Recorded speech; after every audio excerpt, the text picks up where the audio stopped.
Alrighty, welcome to Postman's Enterprise E-commerce webinar series. This is episode 3, bringing your API to market. My name is Ken Lane. I'm the Chief Evangelist here at Postman. My role is to help light the fire under your imagination about what's possible when it comes to not just APIs in Postman, but using Postman across the API lifecycle. Just a quick couple of housekeeping items here. This is going to be a 60-minute session, and we'll have time for Q&A. These are this webinar is recorded, so you will be able to get at the video afterwards. I won't have audio turned on for all the attendees or panelists. It's just going to be me speaking. And if you haven't attended the other episodes of this webinar, it's all right. I'm going to do a little recap, and all the video series is online and you can access it after this. Plus the content just kind of works and should make sense even if you haven't attended the previous two. So this is episode 3. Let's recap real quick how we got here. So episode 1 was our API first build and test. This is where we designed our API, documented it, mocked it, and made it available without writing code. And we iterated upon that a handful of APIs using this approach. In episode 2, we deployed that API, those APIs that we were designing, and then we set up monitors and made sure we had everything we needed to actually develop and support those APIs. In this episode, we're going to dive into going to market. And that could be, this series is very public, but this could be just going to market for an internal API with another group, or it could be with partners, or it could be very public API presentation like we're going to do here. So what you're going to learn here should help you out in all those scenarios.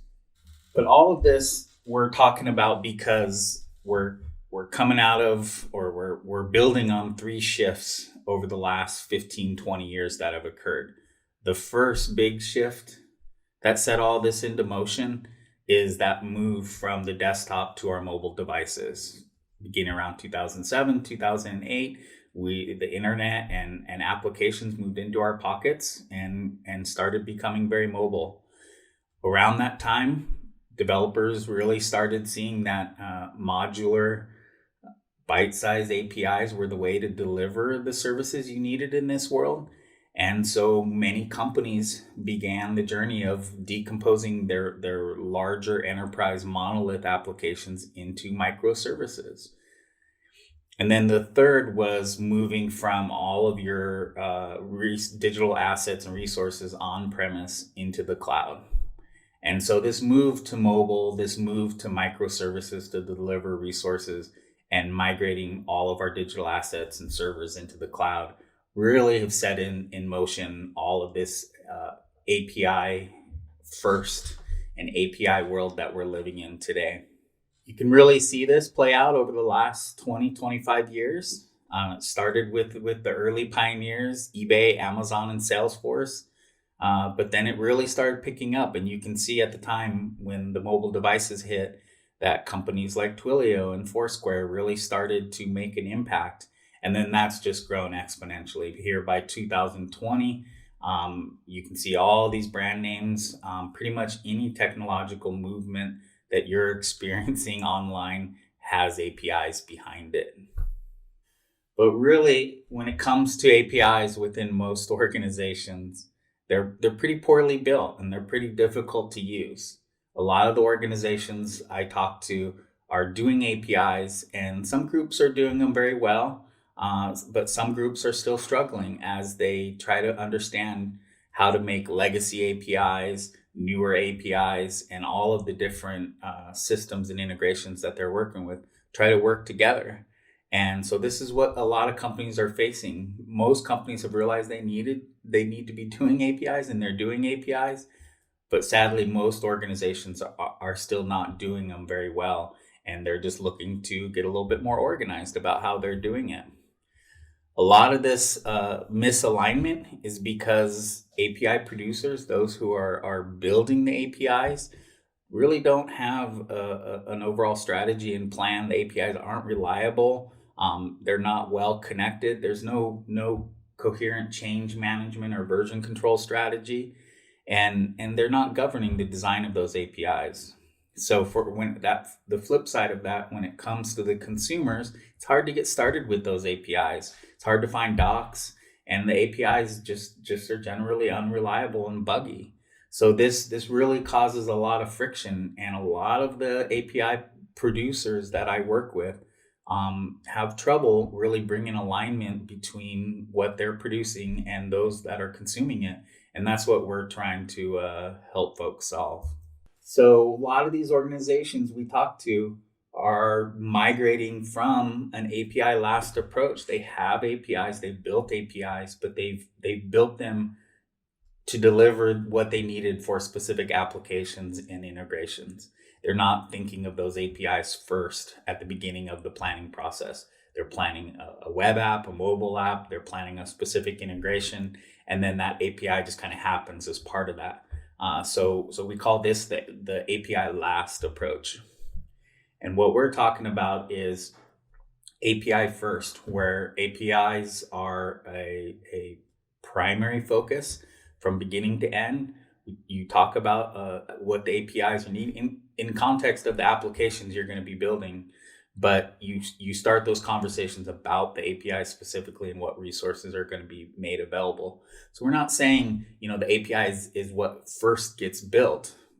That may vary from project to project, but APIs are your first concern and the first thing that you're talking about, making sure that they're a primary focus across teams. So what we're showing you with this webinar over the last 3 episodes is how do you make that transition? How do you go from API last to API first business? And to really help illustrate this and help folks think through this, we've begun to set up a reference implementation, an e-commerce one that is pretty universal and should speak to a pretty wide audience. We're calling it Union Fashion. This project was created for this webinar series, but we're gonna keep operating it and building it and evolving it beyond this webinar series because it's proving to be a very good resource for helping people understand moving from API last to API first. So for our fictional e-commerce company, we have our VP of Engineering, Jeff Jones. If you were in the previous episodes, Jeff's trying to evolve their e-commerce company to be more API first and modernize how they do APIs. And like I articulated before, Jeff and his team, they get along real well and they build good things, but they really find it hard to properly collaborate because they got a lot of different tools, a lot of different APIs, different patterns, different methodologies and processes involved. And Jeff's really interested in nailing down not just a single approach, but a way that they can better collaborate and work together as part of their API journey. So with that said, let's get out of the slide deck here. Let's go to our Postman client and let's actually look at how you can build your API first and what we've done over the last. Let's take a quick recap over the last couple of episodes to make sure you're up to speed on what we're bringing to market, what we're gonna show as part of the developer portal and what we're trying to build. So Union Fashion is set up as a team in Postman. You can see on the left hand side here we have our desktop client for Postman, and we've set up as part of the first episode, we set up a variety of workspaces for each API. So we have individual workspaces set up so all the assets and the API definitions for each API exists in their own space. We've also set up a GitHub organization. You can see that here on the right. We've set up a GitHub organization with repositories that match that workspace flow because we're actually syncing and keeping the work within the Postman workspaces in sync with what's going on the GitHub repositories. So we've set up our organization and our repos, and you can always find everything that is going on with Union Fashion here in the home repo. We've set it up with a README that just kind of walks through why Union Fashion and what we're doing, even the fictional org structure we're building out. And this process here, this planning process for these webinars is here. So you can actually see what we did during the build and test. And here's the video. You can see the deploy and monitor. Here's the video. And then here we are bringing your API to market. So I'm actually going to work from this outline. Here's the outline that I'm going to walk you through today. So if you want to see this on GitHub and actually start thinking through this for your own organization, you're welcome to come here, and we'll publish the video here when we're done. So I'm gonna drag this off screen because I'm actually going to use this as my outline to kind of guide where I'm talking through. So we've set up our teams and our organizations as part of the first build and test. We have our products API. This is our primary API that we built. And as part of that build process, we set up documentation for our products API. We've set up contract testing for that API. We've set up performance and security testing. And we've replicated this pattern for every API that we're developing. And all of these collections rely on an open API definition for each API for products, to use that as the central truth for when you generate collections and work with this API. So everything you need for the products API is available here in the workspace. And then similarly, you can go to the GitHub org. You can look for the products repo, and everything you need to find about the product API is here. Everything for the org, the documentation, support, communication, testing, everything that you need for this individual API should be here. And we're syncing this open API definition between the Postman workspaces and the GitHub repo. So you'll see the latest version of the API here, as well as the environments needed to work with that. So that was really our build and test, where we defined the kind of org structure around how we're going to do this process.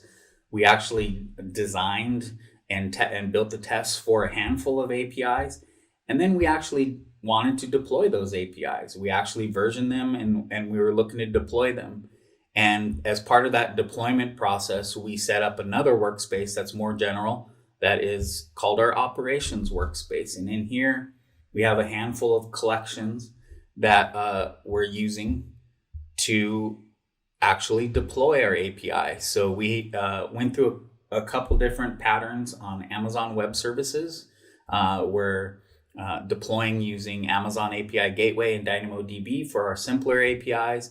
And for our more complex ones, like the product API, we're actually deploying to AWS API Gateway with Lambda backing it and an RDS MySQL database behind that. And so that gives us our actual API. And this collection itself walks through every step of that deployment process. So when I want to deploy an API, all I do is I share this collection with the products workspace. And then I go to that workspace, go to my products workspace. That collection is here. I can run that as a runner, and it'll actually deploy the API from this API contract.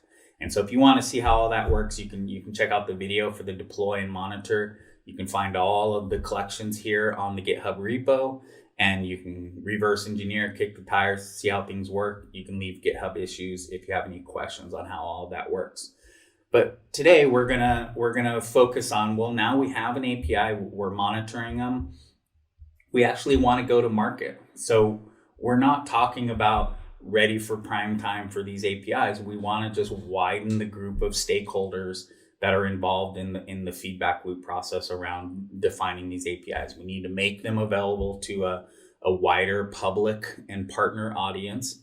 And so to do that, one of the last steps of our last webinar, as part of the deployment process, if you look, is what we would consider API management. We published it to the AWS API Gateway we launched a plan, and we launched an API key that lets us work with that API. So having an API available in the gateway, we don't want to make that publicly available. We want to leverage that gateway layer and the logging and the visibility and the key enforcement, all of that to make this more usable by our partners, but make sure it's secure. And that only the people who need to have access to it have access to it. So as part of this go-to-market strategy, Jeff from Union Fashion had his team deploy an API portal. This is the API portal here. Let's see if I can widen that a little bit.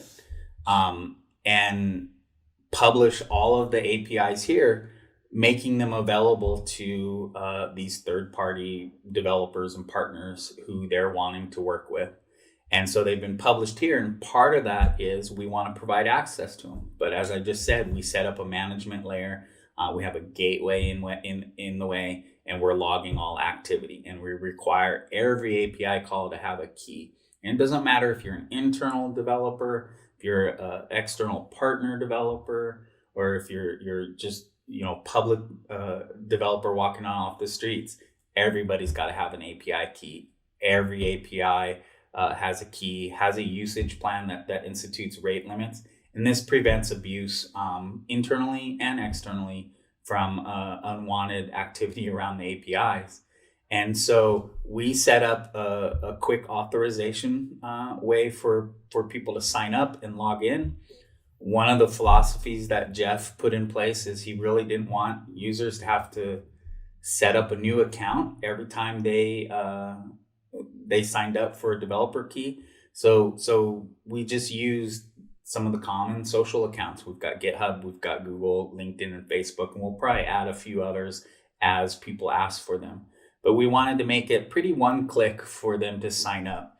And so we have an auth service where it just takes your token and takes your GitHub auth, exchanges it for another key at the API gateway layer, and then returns that key back to you. So now you can use this key to actually make calls to the APIs. And we go one step further. We actually generate an an environment for you to actually work with that API. So this environment can just be copied and imported into your Postman over here. You can just paste this and hit continue. It imports it as an environment for the Union Fashion API. And you can see that over here now. You can use that to make calls to the API. So that environment, and I'll clean up this key right after this webinar if you've managed to grab that here on the screen. So now you have a developer account, and you can actually make this work and put this API to work in a single click. All I did was click on the GitHub link. So they can sign up with any of these, and they can log back in at any point using the exact same accounts. And we'll expand what's available to people later on as they request stuff. We're not building out features and other things for developers until they ask. So that gives us access to all of the APIs that we're making available in a secure way using the AWS API gateway. Now that practice can be done with just about any API management or gateway solution. There's others out there. We're building for AWS right now.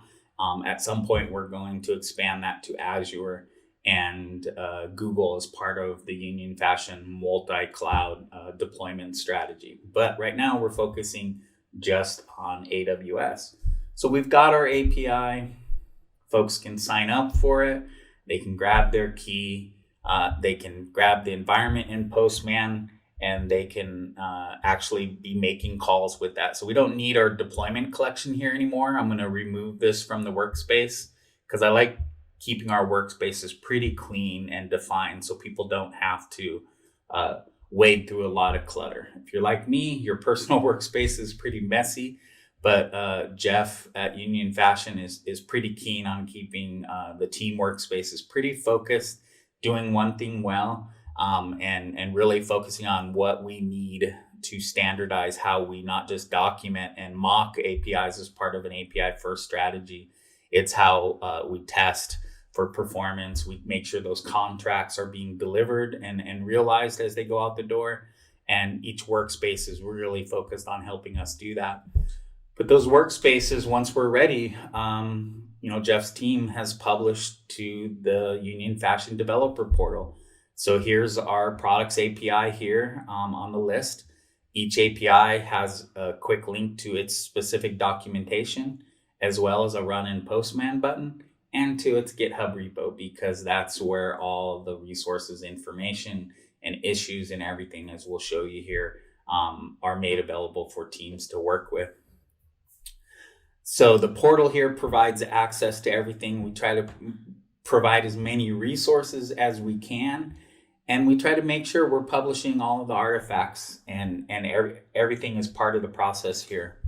So if you click on the detail page for products, each API has its own detail page, tells what the API does, has some basic tags, but we've really fleshed out and shared what the org structure is for this particular API, because we're going to be potentially adding hundreds of APIs across many different teams here. So the products API, you always know the team page is here, the workspace page is here, the GitHub repo is here, helping us really be much more organized about what the organizational structure looks like, how we're building out our APIs. And you really don't have to get confused and wade through a mess when it comes to finding what you need for a specific API.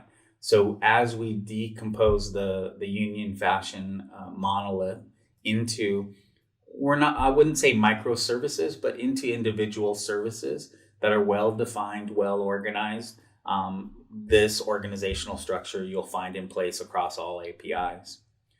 The next is we make sure that all the artifacts are available. The open API that's over here in Postman is synced using the GitHub Postman GitHub sync here to the repo, and users can access it here via the link. The collections for this API are available as well, and the environment, so that you have access to the base URL and other secrets and key values that are needed to make this API work. So all the artifacts are here, making it really easy for folks to find what they need when it comes to putting this API to work. Next, we duplicate that we had on the listing page. We have the documentation here. We have the run in Postman button here, so you can just click to quickly add it to your Postman if you want. Click that documentation link isn't working well. Let's see if this one on the home page is working.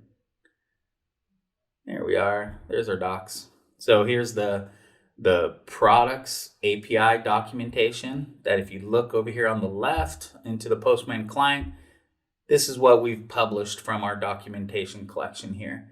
And this collection has all of our examples for the body. When you're posting an API, here's what the body should look like.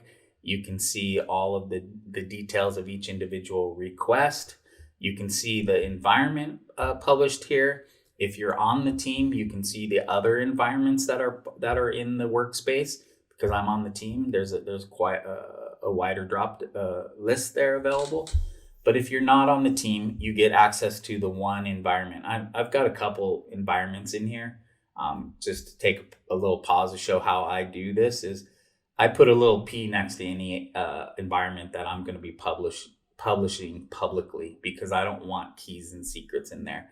And so that's my little visual cue that this environment is going to be published publicly as part of documentation, because that any user should have to apply their own key and their own secrets to that. But the documentation includes all of that, the environment. You also get a wealth of code libraries, code samples that you can use to make API calls and further integrate the Union Fashion product API into your own system. So we have pretty much every language out there, and what generates these code snippets is open source. You can find it on GitHub. So if there's a language or a framework that you don't see reflected, you're welcome to add that to the Postman open source, and it'll be available as part of the product. You just got to do a pull request there. And so the products has all the documentation. Each API has its own documentation published, and we keep those up to date, and we keep those linked off of the repo. And so the docs, in addition to the artifacts, we always have documentation and a run in Postman button available. And then we have access to the activity. So one of the important aspects of operating these APIs is every team is using Postman, using a workspace. So you can find all of the artifacts and everything that's happening. Here's the history of all the API calls that have been made. And so you can actually see who's doing what, how they're working, using collections and actually working with each API. And that's the history. You can actually see the activity. If you go to the team page and we look at the products workspace here, we can get at activity across this. And this is more infrastructure operational level changes in activity that's going on, rather than individual calls made to an API that's available through the history. You can actually see what's going on, who's changing what, who's building what, working on different environments, working on the change log. And so this activity really gives you insight into what's going on. But one of the other aspects of what we set up in the deploy and build process is actually setting up monitors for our contract testing and our performance testing. So we have 2 monitors that are set up, and this matches. We use this collection over here for the contract testing. That's what we use to deploy this. And here's the performance collection that we're using to test the performance. And we've isolated those as individual tests because we want each collection to stand on its own and run as part of a monitor on different schedules and to be able to understand what's going on. And so I'm purposely introducing failures to see what happens. When things break. This is one of the great parts about having Union Fashion is I can do things that show how you'll encounter things on the ground within your organization. So I have this monitor set up that's monitoring my contract tests, and at some point here something changed, and now Jeff's gonna have his team look into it. They can stay in tune with what's going on, understanding what's happened. And then part of this monitor is Jeff is making sure that as these contract tests are run, that the results of these monitors are stored in the environment for each API. But you can also find the latest monitor published here on the detail page for each individual API. And doesn't look like it's updating. It's still May 14th. So looks like I gotta check the script that's actually syncing it to GitHub and see what's going on. But it shows the latest contract testing for each individual endpoint and whether or not we've actually passed or failed. And you can see the details of what's actually failing here. It's not actual JSON that's coming back. It's not valid in some way. So this means it didn't pass its contract test. And that's going to actually impact the performance testing as well, and the security testing that we have running. And so, but we show the results here on the page. We're playing around with different layouts and how they should look, but really you can find the results of each individual monitor available on the page for the API. So starting at the top, you can get the general overview of what an API does. You can get the org structure behind each API. You can get at the artifacts, the documentation, the activity, and the contract tests and performance tests and security tests for each individual API. So you can really use this landing page as a way to get up to speed on what is actually happening for each API. Now, I'll give you a sneak peek into the future. We haven't announced this webinar yet, but we're actually doing governance in the same way. and we're actually publishing the results of the design of the API. Is the org structure set up properly? Is there documentation? So we're actually governing various the ways that Jeff's team at Union Fashion is actually designing, developing, and delivering these APIs to make sure that there's a consistent practice in play across all teams. And this actually gets measured using Postman. So won't dive into that too much, but that should show you how we're using Postman as we set up each of these workspaces for each of these APIs, that you can be you can set up this process for defining how teams work together, how teams collaborate, how they develop their APIs. You can and you can measure and track, are they doing that consistently across teams? You can actually make sure that the team behind the ordering system is doing the same. The team that's behind the geo or the other APIs that are being built are working using common practices.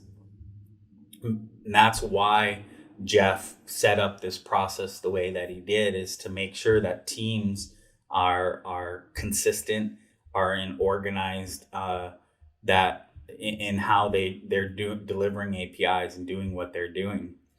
So Postman really allows for you to set up that structure, working in conjunction with GitHub. And we run this developer portal on GitHub. So all of this data here that you see for each detail page is available for each individual API.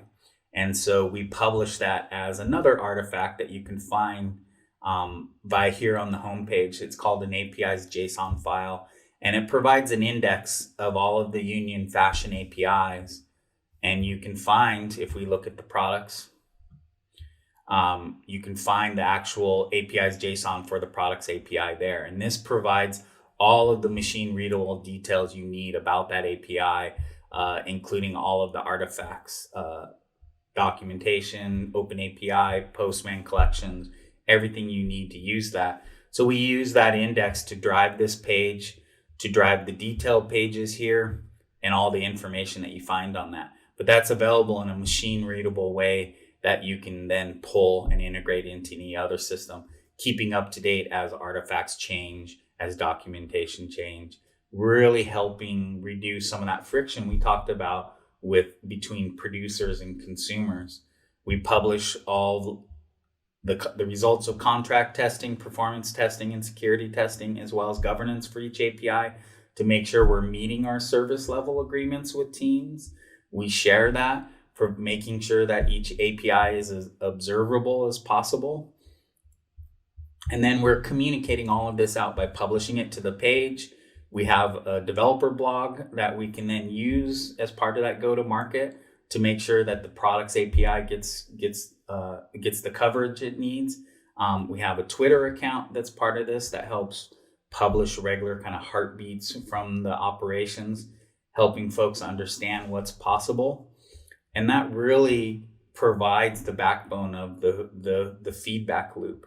But because we're operating on GitHub, because we're operating within Postman, everything is observable and searchable by default. In Postman, you can search and filter, you can see history, you can see comments for each individual API, and it's all, again, isolated within a workspace. On the GitHub side, you can discover everything about an API, all of the details that you need regarding testing, even the standards that were used. We use schema.org behind this products API, and then you can find the API's JSON, as I said, for this API, showing all of the details that I'm articulating for each API, helping people quickly get up and running using each one.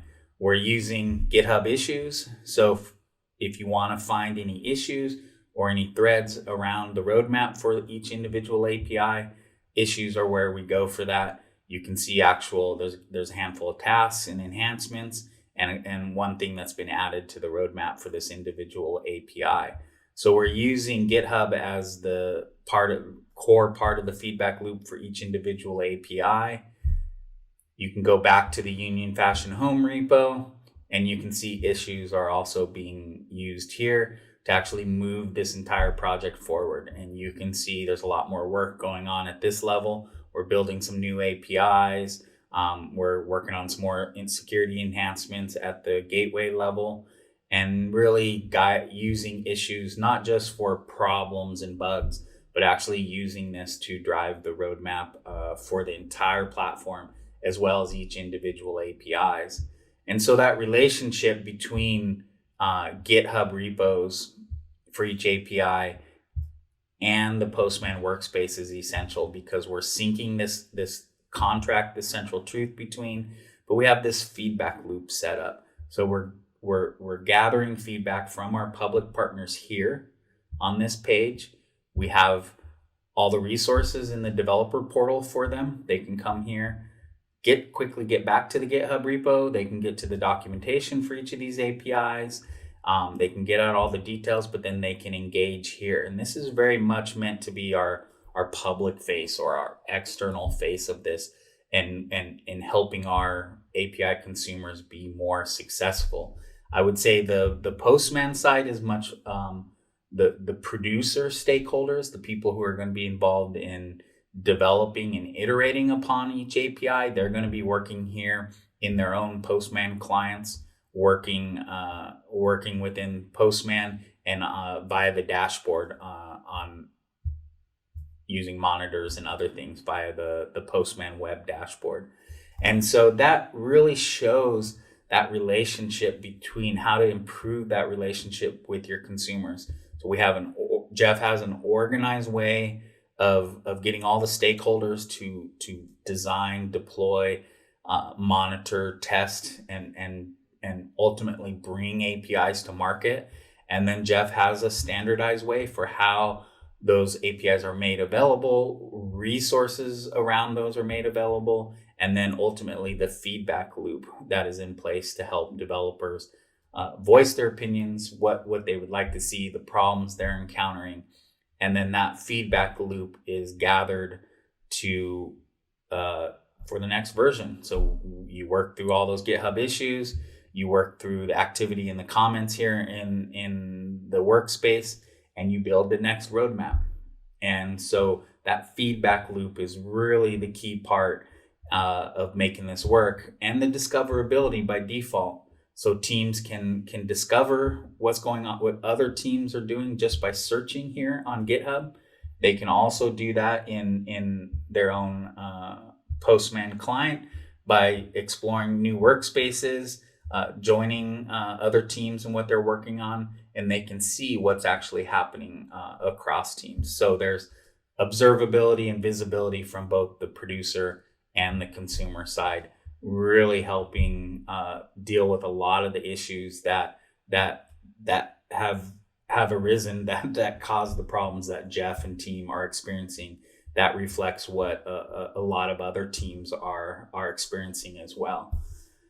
So with that said, let's dive back into the deck. That's really the demo of Union Fashion. I'll say you can find it all here on GitHub. You can go to developers.unionfashion. You can also go to just Union Fashion. Here's the kind of fictional product website with the products driven from the API. You can explore our fictional catalog, and you can see what this is all about.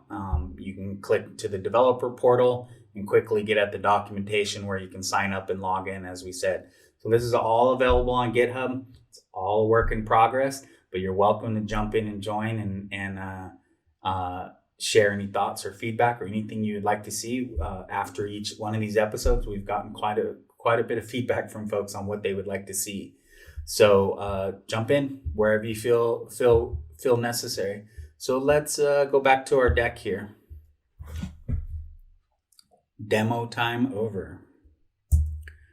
All right, so now we're really at that point where our life cycle, we've reduced a lot of the friction that exists between the producer and the consumer life cycle. We've really invested in making it a lot easier for Jeff's team to define, debug, test, document, monitor and publish and ultimately go to market with their APIs. And so by improving the producer lifecycle and then helping his team realize, what consumers face as part of this, and heavily investing in making sure that all APIs are discoverable. It's easy to learn about them. There's a wealth of resources and docs. It's dead simple to authenticate, and you can quickly start making requests and integrating it using the snippets and other code. And so hopefully this API first series has shown you how, the importance of not just an API lifecycle and having a strategy of that, but really looking at it through a producer and consumer lens and understanding how you can streamline and standardize things for your teams that are building APIs, but do the same for your teams and individuals who are consuming your APIs. Because this is where a lot of that friction comes from. It's not just about how you build your APIs, it's about how you're using them. And so Postman is really key to helping you kind of map this out and start making sense and bringing some order to how all of this is working. And so this really allows you to realize the full API lifecycle and start working at scale across many APIs. As I said, we're going to have a couple hundred APIs here at Union Fashion pretty soon. And so to be able to get to this scale, we've got to reduce friction at the producer end and at the consumer end. We can never really fully realize our entire API lifecycle until we start reducing some of that friction that exists on both sides. And it helps to kind of break them apart and see that. But then you realize it's all got to work in harmony and work together and work at scale before you're able to actually realize the vision around this. So hopefully this gives you some insight into how Postman is helping enterprise organizations move from an API last to an API first business.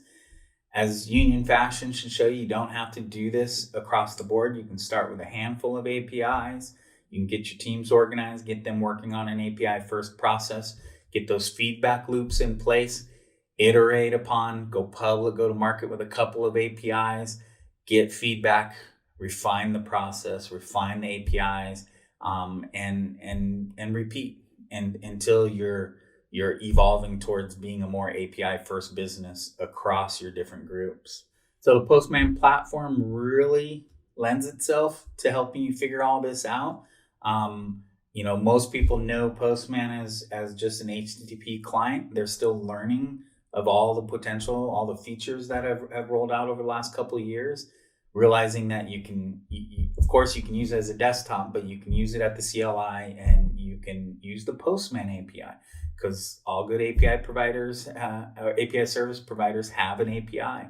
So that allows you to more rapidly integrate.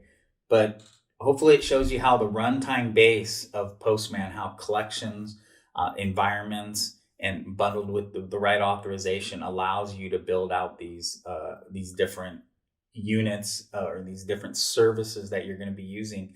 And then the lifecycle management tools really helps you monitor, mock, document, and orchestrate with those. And then all of the collaboration that comes with it, with the team management, being able to create workspaces and deal with permissions across that, who has access to what. We didn't go into RBAC control and the SSO seamless integration too much, but really that's one of the biggest features for Jeff at Union Fashion is he cannot just set up all these workspaces and get all the teams working in sync.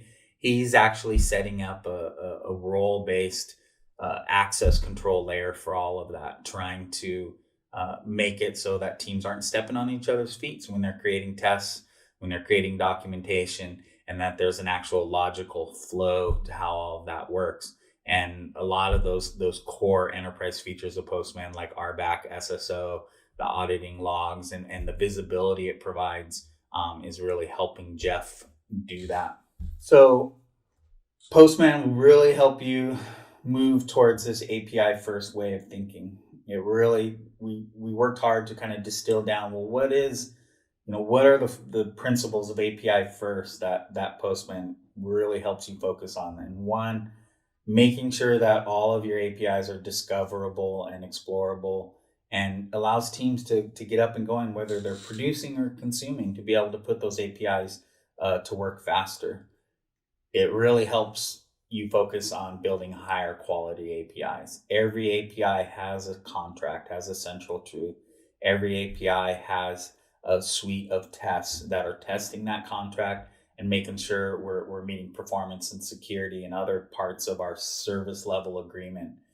And then the Postman workspaces, all the sharing, all of the syncing with GitHub really takes things to another level when it comes to collaboration across teams. And because you have all of that, the activity history and other things, you can there's a lot of observability and visibility into that collaboration.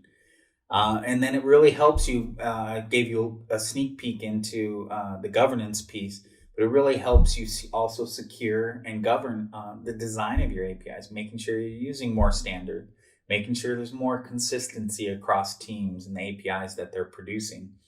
And so that helps you really just produce much more compliant and usable and reliable APIs.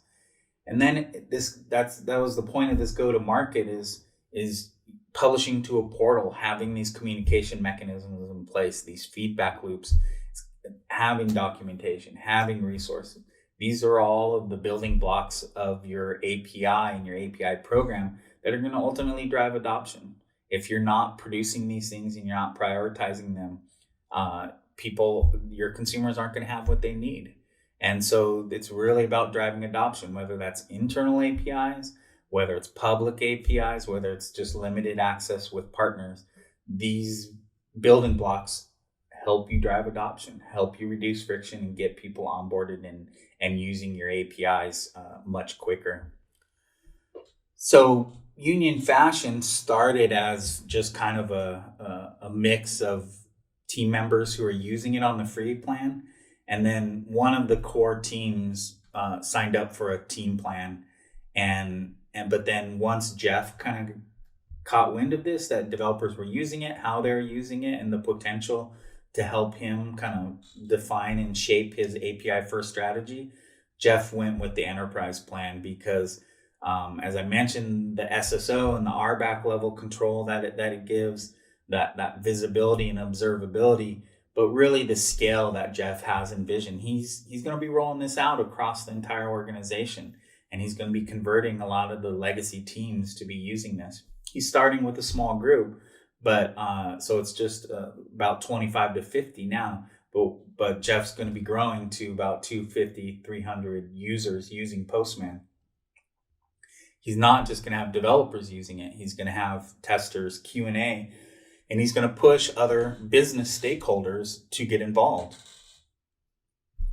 So this really makes the enterprise plan what Jeff needs. He could probably do a lot of this with the free plan, but really the collaboration features, the number of monitors, the number of runs, just the scope at what Jeff's trying to do, the enterprise plan is really what's needed here to make it work.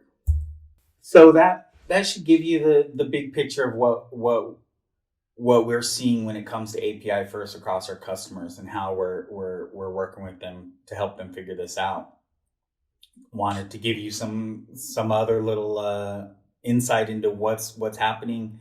The API Builder, which came out of beta, I think just earlier this year. We're working with our community to evolve this, but you can now do unlimited APIs. If you were dabbling with it before, you might have hit your API rate limit. I know I did. Jeff did when building Union Fashion. That's why we only did 5 APIs as part of this sprint. As you can see, there was a handful of other APIs we're trying to build, and we were waiting for this restriction on this new API builder to be lifted.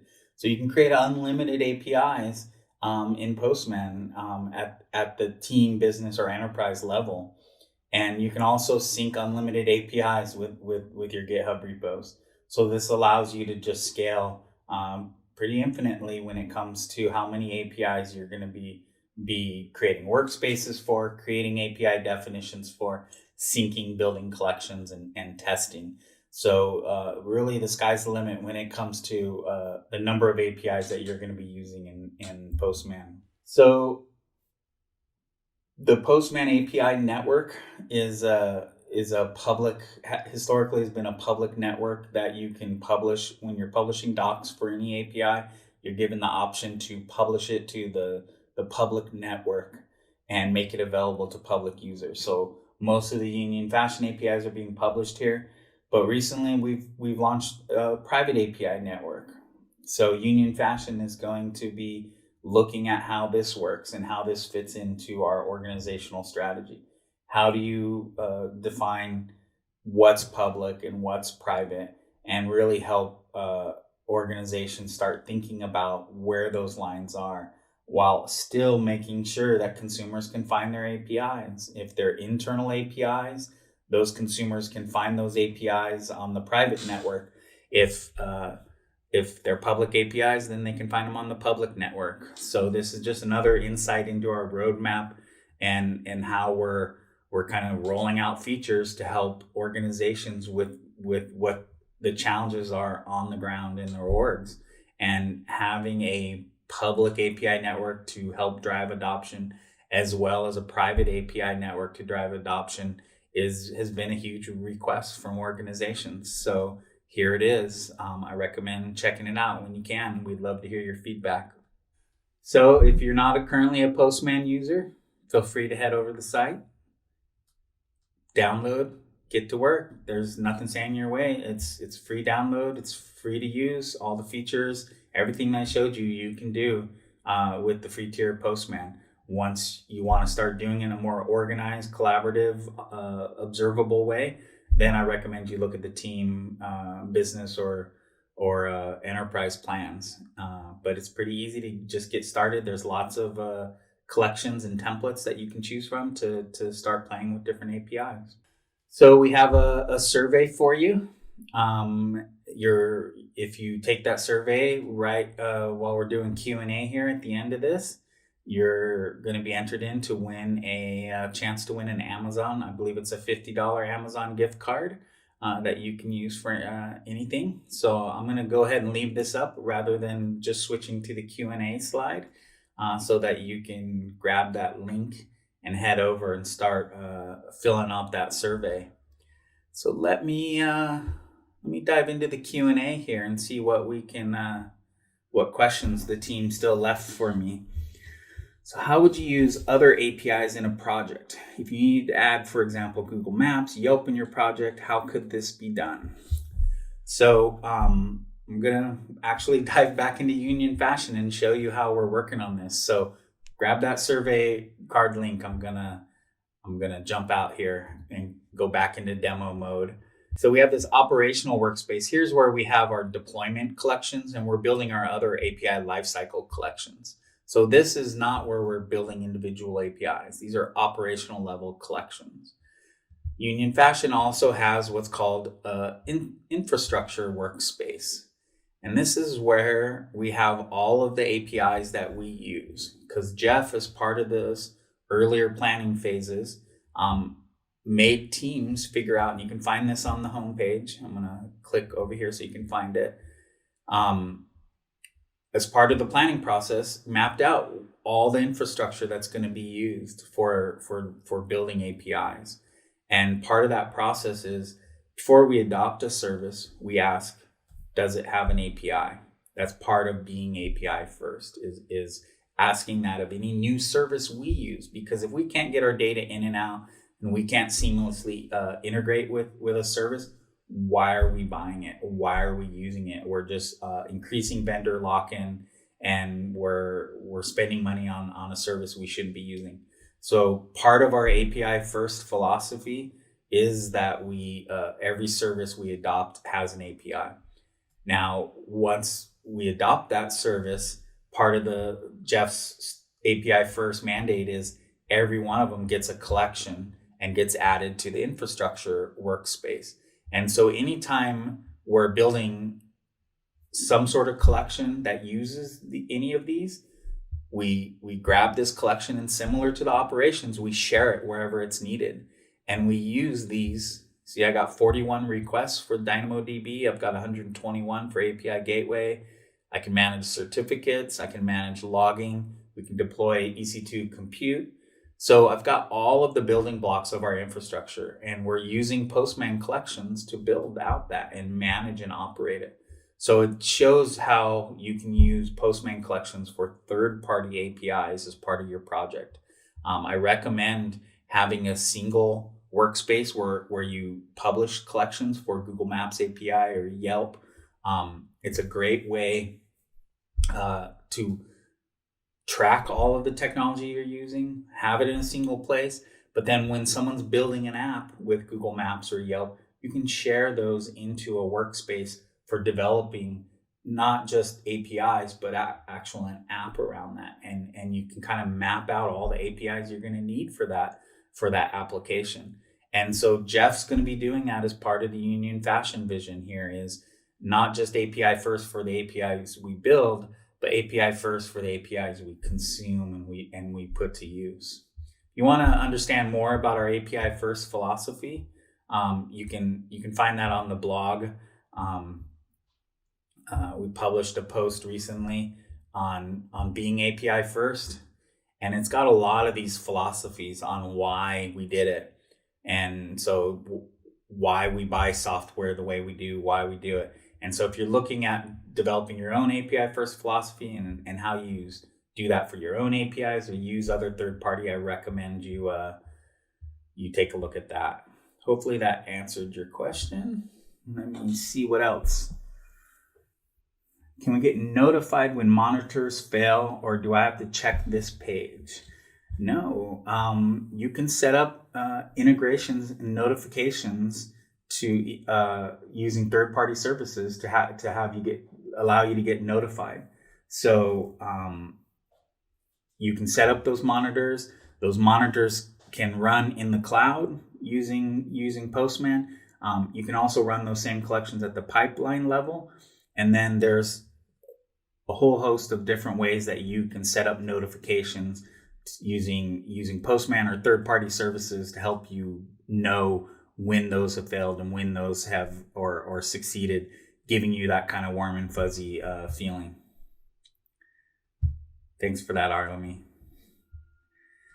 Talking about performance testing, can you load test with Postman or just monitor the response time? So you could, I would say we don't have a lot of industrial grade performance testing, but I've been watching how people are using Postman and our customers are using Postman, and you can set up your collections, your monitors with different types of collections, different ways you make requests to those endpoints, and you can use data files that'll actually inject different amounts of data into that. And then part of that run, you can set up iterations for how often and how many times you iterate on that. And so, yeah, you can check the performance time and the response time for an individual request. But if you build your collection with many requests, many iterations, and then synthetic data being pumped into that, you've got the makings of a pretty robust performance testing approach. So really, it's up to you to how you utilize collections, how you utilize runners, and how you build those data files and use your environments. The makings are there, but as far as Postman, having features directly in the dashboard where performance isn't top of the list. So it's up to you guys to tackle that. Feel free to share if you're doing interesting things. I would love to learn more about it. Do you recommend to have a periodical key change policy? Is there any alternatives to increase the security of my API? So yeah, I regularly am working on this, and that would make for a good webinar series, I would say, is how do you manage your environment? And so, I'm in the infrastructure. So if I go back to the products workspace, how do you manage the environments that we have, and how do you manage keys in there? Give you another insight into the roadmap that I didn't talk about in the deck. but we're introducing environment RBAC. I believe it's coming out this week. So by next week, you have the ability to define who can add and make changes to environments, who has access to the keys. One thing that confuses a lot of users but once you understand, it makes a lot of sense, is when it comes to sharing and the syncing of these environments, the current value is only what you see and what you have in your client. The initial value is what gets synced here and shared with other teams. So if you're building environments and you're putting secrets and tokens in here, you have to think about that from a team level. And Jeff, as part of Union Fashion, is putting together this strategy. And then part of that involves auditing what those values are in there and standardizing how keys are used. So defining how the keys are issued for Union Fashion APIs that are being developed, how those keys are issued at the gateway level, how keys are issued for third-party services like GitHub, even Postman, and then you cycle those through on a regular basis. So because I'm doing so many demos and I show so many keys, I have scripts that loop through all of my APIs, clean those out, and then recycle those on a regular basis because I'm regularly publishing, sharing, demoing, and I need those keys to turn over at a pretty high rate. So I definitely recommend having a key change policy, but I find a lot of organizations don't really have any sort of a key standardization. Like, is the keys in the collection itself? Is it in the auth tab? Is it in an environment? I recommend you first put in a policy around how keys are used, abstract them away always in the environment, never put them in the collection or in the auth, only use environment variables or global variables to do that. And then that will allow you to have a key change policy that focuses just on environments. And then if the way you name your keys are standardized, you can loop through those environments using the Postman API. You can audit them, you can exchange them, you can refresh them, and you can start developing the makings of a better quality key management process. So the second part of the question is there any alternatives to increase the security of my API? How you manage your keys and how you abstract them away with environments are a darn good start for that.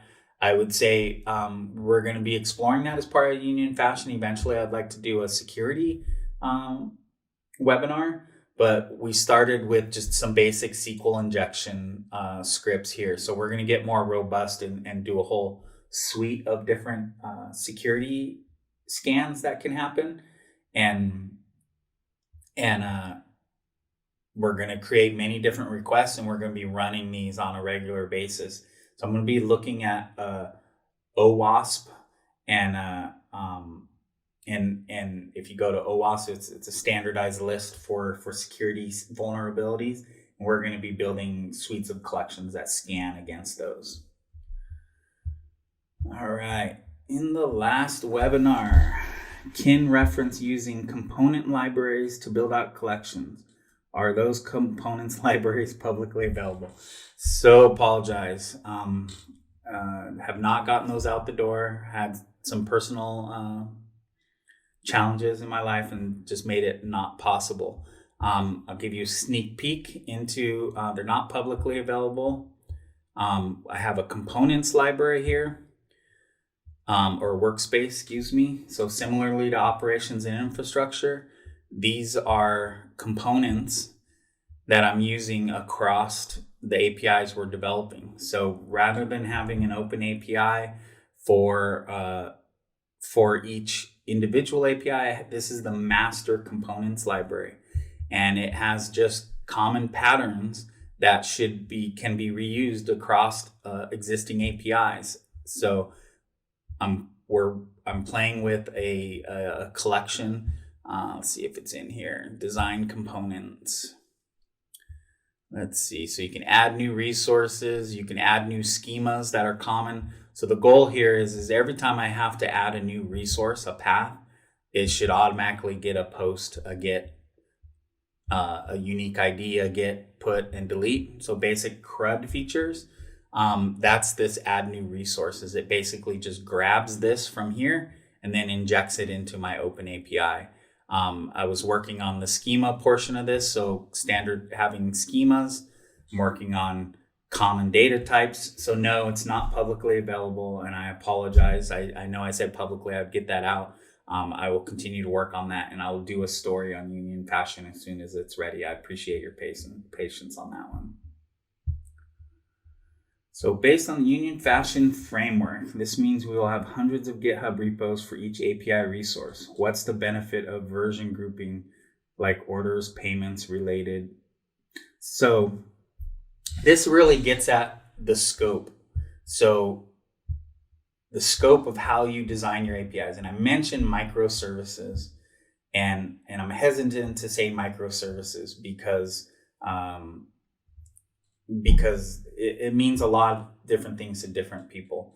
But for me, it really comes down to where you like your complexity, and different teams are going to be different in this. So some people like a mono repo and a much larger API.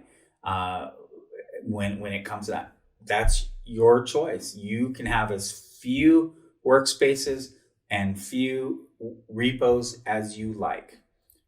Why I'm doing it this way is partially because I'm doing demos and I like things isolated and clean, but also from a production side, I like my complexity in the microservices sprawl, because what happens is you end up, and I've seen this with many customers, is they have one or two repos, one or two open APIs, and I've literally sat on calls with customers and go, why is Postman so slow when working with my open API or working with my collection?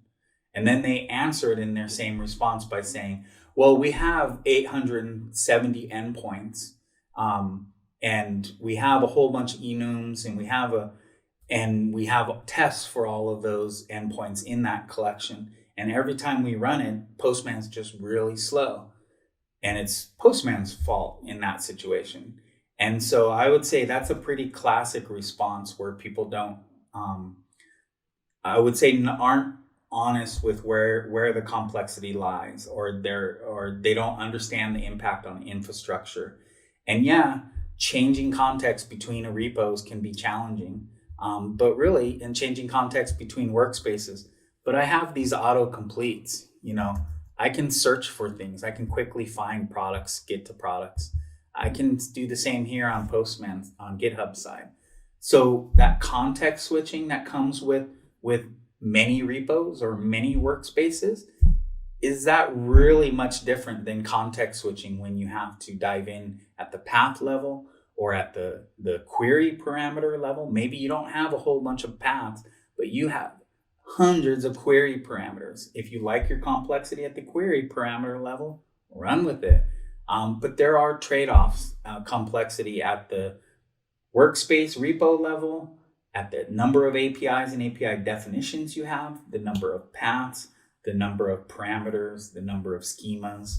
So you pick, and we'll help you manage that. You increase or minimize that scope, but I like having small, standardized little nuggets of APIs that are quick. The collections get created quick, the tests run quick, the monitors are efficient.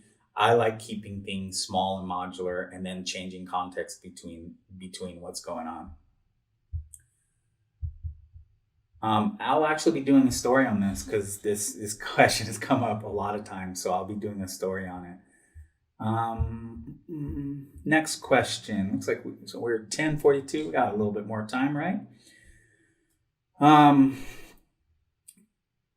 Can you do brief about saving username and passwords on collections?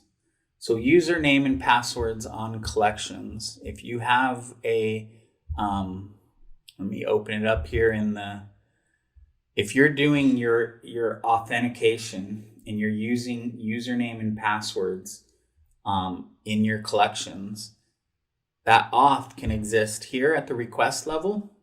And a lot of times if you're using basic auth, that'll involve a username and a password.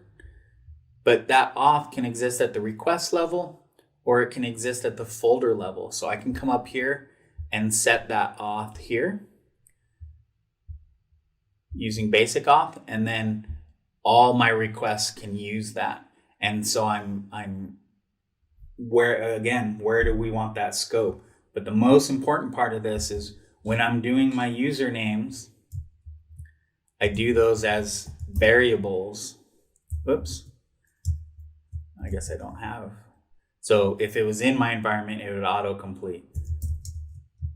Why am I not doing variables right? Oh, double brackets. I apologize. And you can have it show your password or not, is use variables. Again, abstract away all of your secrets. Do not put your username and passwords within collections. Use a variable, update your auth, and then put those variables here in your collections or in your environment, And then those username and passwords will be abstracted away into your environments, and you can apply them at the request level or at the folder level. And then those passwords can be changed as part of a password and secret strategy. So, and using environment RBAC as well, we can choose who can have access to that, who can change those username and passwords. And then we can have a strategy for how they get used across collections, and then ultimately how we change those. Hopefully that got into the types of usernames and passwords you were talking about. Basic auth is a pretty common way that passwords get used. All right, let's dive into another, see if we can get all of these done. For documentation, what's a good way to document all the possible parameters for get query post body, for example? Currently, Git will append foobar in the sample URL, which makes it very messy looking. Well, so yeah, it appends it here, and then you can add any, and it appends. So I would say this gets at one of the complexity aspects is how many query parameters do you have? What's messy? Okay, Postman appends these, but if you have too many of them, is that something that could be abstracted out to the design? Maybe add some more endpoints, paths, that abstract away some of that mess. And so you're using just a simple endpoint rather than the query bloat. And so when you publish that doc, let's go look at the product doc and see how that looks in the documentation page, and maybe get out a little bit more what you're so if you have a query parameter, it posts it. Where's my Git products? Oh, I don't have the query. Okay, so I have a header. No, I don't have it on that version. So yeah, it'll list those out there. It'll list them as part of the documentation, but it'll also list them out as a query. I can see that not looking pretty good. I've seen some documentation that have lots of parameters and it lists them out. I would say submit a GitHub issue saying, hey, that would make for a good feature setting as part of documentation. Show query parameters or do not, show them in as part of the path, or just list them out as part of the documentation. That would be a good feature enhancement, I would say. All right, let's go to the next. Can we limit Postman API's keys against each workspace? No, I don't believe that you can limit API keys against each workspace right now. That's, I think in RBAC, yeah, I'd have to think about that. So I'm gonna take that one offline. I'm gonna add that to a question. We've got a couple others here. So I'm gonna close it up there. You can tune into the webinar page and we'll be answering some of these questions. You can find the video on YouTube shortly. And then stay tuned to Union Fashion, because some of these more interesting questions I'll be answering in real time as part of the project. So if you have more questions that I didn't get to, or you would like to elaborate on one of them, submit a GitHub issue for Union Fashion. I'm happy to answer there, and I'll be regularly working through it as part of my work. So with that said, I think let's go ahead and call that the end. I appreciate everyone's time for coming out. Thanks for tuning in to this series. We'll have more webinars coming. And can I get that slide deck back up so you can see that query link one last time? Where did my presentation go? There it is. So I'm going to put this up just one last time. Feel free to head over and fill out that survey, and come on, load up. There it is. So go ahead and fill out that survey and get your questions in. Head over to the GitHub repo for Union Fashion and let me know if you have any more questions, and we'll see you next time. Thanks, everyone.